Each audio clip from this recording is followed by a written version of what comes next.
Happy Easter, everybody. Thank you very much, Miss Page, and thank you very much, Miss Ellis, for the first part of the story. It's my job today to read you the next part. So, Chapter 2, A Bear in Hot Water. Paddington wasn't quite sure what he'd expect when Mrs. Bird opened the door. He was pleasantly surprised when they were greeted by a stout, motherly lady with grey hair and a kind twinkle in her eyes. "Ah, she's lovely!" "Goodness gracious me, you've arrived already," she said in horror. "I'd hardly finished me washing up. I suppose you'll be wanting some tea." "Hello, Mrs. Bird," said Judy. "It's nice to see you again. How's the rheumatism?" "Rheumatism? Oh, it's achy pains all over." "Oh, worse than it's ever been before," begged Mrs. Bird. Then she stopped speaking and stared at Paddington. "Whatever have you got there?" she asked. "What is it?" "It's not what," said Judy. "It's a bear, and his name is Paddington." Paddington raised his hat. "A bear?" said Mrs. Bird doubtfully. "Well, he does have good manners, I'll tell you that." "He's going to stay with us," announced Judy. "He's emigrated from South America, and he's all alone with nowhere to go." "Going to stay with us?" Mrs. Bird raised her arms once more. But how long for?" Judy looked around mysteriously before replying. "I don't know," she said. It all just depends on things." "Mercy me!" exclaimed Mrs. Bird. "I wish you'd told me sooner. I haven't put on clean sheets in the spare room or put the hoover around." She looked down at Mr. Paddington. "Through judging by the state he's in, perhaps that's just as well." "It's all right, Mrs. Bird," said Paddington. "I think I'm going to have a bath. I had an accident with a bun." "Oh," Mrs. Bird held the door open. "Oh, well, in that case, you'd best come in. Only mind the carpet. It's just been done." Judy took hold of Paddington's paw and squeezed it. "She doesn't really mind," she whispered. "I think she rather likes you." Paddington watched the retreating figure of Mrs. Bird. "She seems a bit fierce," he asked. Mrs. Bird turned. "What was that you said?" Paddington jumped. He began. "What was it? Where was it you come from?" "Peru?" "That's right," said Paddington. "Darkest Peru." Mrs. Bird looked thoughtful for a moment. "Then I expect that you like marmalade. I'd better go and get some more from the grocer." "There you are. What did I tell you?" cried Judy, as the door shut behind Mrs. Bird. "She does like you." "Fancy her knowing I like marmalade," said Paddington. "Mrs. Bird knows everything about everything," said Judy.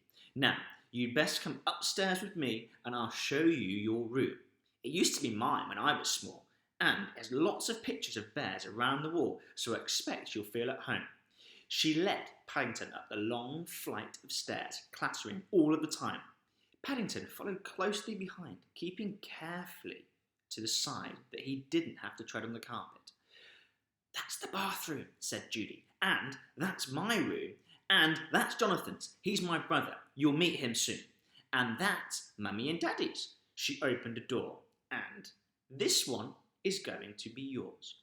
Paddington nearly fell over with surprise when he followed her into the room. He'd never seen such a big one. There was a large bed with white sheets against one wall, and several big boxes, one with a mirror on it. Judy pulled open a drawer, and in one of the boxes, "This is called a chest of drawers," she said. "You'll be able to keep all of your things here." Paddington looked at the drawer, then his suitcase. "I don't seem to have very much. That's the trouble with being small. No one ever expects you to want things." "Then we shall have to see what we can do," said Judy mysteriously. "I'll try and get Mummy to take you on one of her little shopping expeditions." She knelt down beside him. "Let me help you unpack." "It's very kind of you." Paddington fumbled with the lock. "But I don't think there's much to help me with. There's a jar of marmalade, but that's half empty, and what's left of it smells of seaweed. There's my scrapbook, and there's some cents. This is sort of a South American penny." "Gosh," said Judy. "I've never seen any of those before. Aren't they bright? Oh, I keep them polished, said Paddington. I don't spend them. He pulled them out. He pulled out some tattered photographs, and that's a picture of my Aunt Lucy. She had it taken just before she went to the home for retirement bears in Lima. She looks very nice, said Judy, and very wise. Seeing that Paddington had a sad, faraway look in his eyes, she added hastily, Well, I'm going to leave you now, so that you can have your bath and come down nice and clean. You'll find 2 taps. One is marked with hot, and one is marked with cold. There's plenty of soap and a clean towel. Oh, and a brush so that you can scrub your back.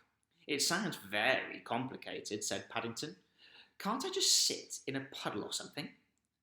Judy laughed. Somehow I don't think Mrs. Bird would approve of that. And don't forget to wash your ears. They look awfully black. They're meant to be black, Paddington shouted as Judy closed the door.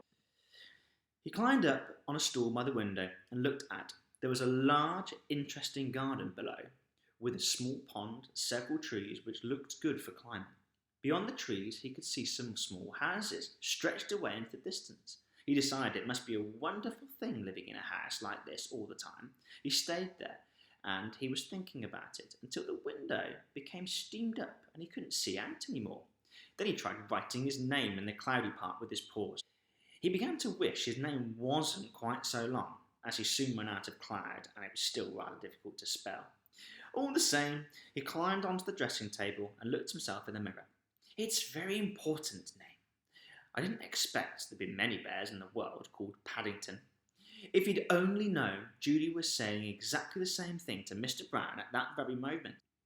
The Browns were holding a council of war in the dining room, and Mr. Brown was fighting a losing battle. It had been Judy's idea in the first place to keep Paddington. In this, she did not only have Jonathan on her side, but she also had her mother. Jonathan had yet to meet Paddington, but the idea of having a bear in the family appealed to him. It sounded very important. After all, Henry, argued Mrs. Brown, you can't turn him out now. It just wouldn't be right. Mrs. Brown sighed. He knew when he was beaten. It wasn't that he didn't like the idea of keeping Paddington. Secretly, he was just as keen as anyone else. But as the head of the household, Mr. Brown felt he ought to consider the matter from every single angle. I'm sure we ought to report this bear to someone first, he said. I don't see why, Dad, cried Jonathan. Besides, he might even get arrested for being a stowaway if we do that. Mrs. Brown put down her knitting. Jonathan's right, Henry. We can't let this happen. It's not as if he's done anything wrong. I'm sure he didn't harm anyone travelling in a lifeboat like that. Then, there's the question of pocket money, said Mr. Brown, weakening. I'm not sure how much pocket money we should give a bear. He could have £1 a week, the same as the other children, replied Mrs. Brown. Mr. Brown lit his pipe carefully before replying. Well, he said, we'll have to see what Mrs. Bird has to say about this first, of course. There was a triumphant chorus from the rest of the family. You'd better ask her then, said Mrs. Brown, when the noise had died down. It was your idea, Mr. Brown. Mr. Brown coughed. He was a little bit afraid of Mrs. Bird. He wasn't at all sure how she would take it. He was about to suggest that they left it for a little while when the door opened and Mrs. Bird herself came in with the tea things. She paused for a moment and looked around to the sea of expectant faces. I suppose, she said, you want to tell me that you have all decided to keep that young Paddington? May we, Mrs. Bird? Pleaded Judy. Please, I'm sure it'll be really good. Mrs. Bird put the tray down on the table. That remains to be seen. Different people have different ideas about what being good actually is. All the same, she hesitated at the door. He looks the sort of bear that means well. Mrs. Bird thought for a moment. No, I don't mind at all. I've always had a soft spot for bears myself. It'd be nice to have one around the house.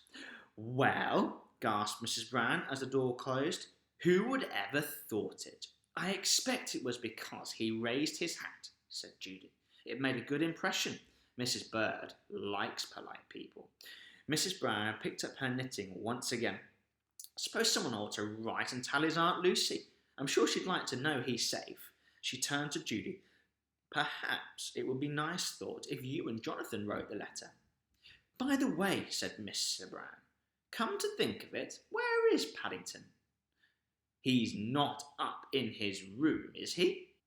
Judy looked up from the writing desk where she was searching for some notepaper. Oh, he's all right. He's just having a bath. A bath? Mrs. Brown's face took a worried expression. He's rather small to be having a bath all by himself, don't you think? Don't fuss, Mary, grumbled Mr. Brown, settling himself down in the armchair with a newspaper. He's probably having the time of his life. Mr. Brown was fairly near the truth when he said Paddington was probably having the time of his life. Unfortunately, it wasn't in quite the way he meant it. Blissfully unaware that his fate was being decided, Paddington was sitting in the middle of the bathroom floor drawing a map of South America with a tube of Mr. Brown's shaving cream. Paddington liked geography. At least, he liked his sort of geography, which meant seeing strange places and new people.